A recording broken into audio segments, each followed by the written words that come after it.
Jersey, Gloucester County, southern New Jersey, southwestern Burlington County, southern New Jersey, Cape May County, southern New Jersey, Atlantic County, southern New Jersey, Salem County, southern New Jersey, Cumberland County, southern New Jersey, until 2:15 a.m. At 1:17 a.m. National Weather Service Doppler radar indicated a line of severe thunderstorms.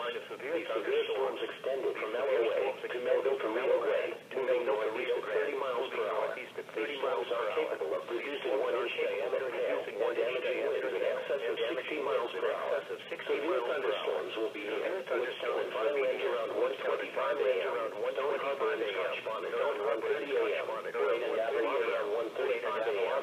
Franklin Glen Dorothy around 1:40 a.m. Pelican Seattle City around 1:45 a.m. Victory Lakes and Southmere around 1:50 a.m. This is a dangerous storm. If you are in a storm, move indoors to a sturdy building and stay away from windows. When it is safe to do so, report severe weather to local law enforcement or to the National Weather Service.